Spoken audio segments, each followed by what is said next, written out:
Good day. This is Yuri Blair Bun, and here's the latest news today. Julian Felipe Reef Row won't affect vaccine cooperation with China.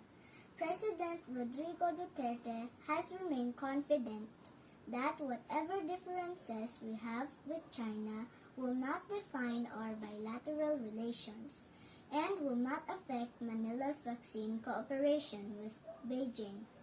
Presidential spokesperson Harry Roque said, "We will continue to resolve the issues on Julian Felipe or Whitsun Reef, his international name, through diplomatic channels and peaceful means.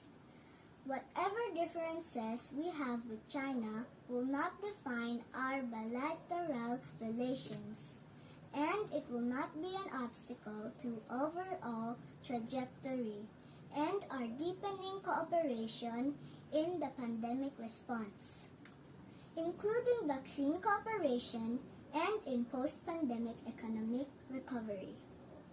On Monday, the palace said Duterte is counting on the now closer ties between Philippines and China to be able to peacefully resolve the latest impasse involving hundreds of Chinese vessels stationed at Julian Felipe in the West Philippine Sea.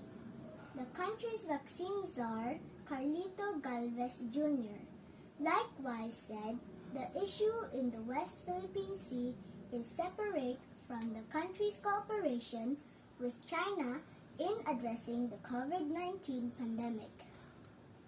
But the Defense Secretary Delfin Lorenzana has been demanding the Chinese government to withdraw its vessels from Julian Felipe Reef, as he believes that the boats carry Chinese militia and not just fishermen seeking shelter in the area as claimed by Beijing.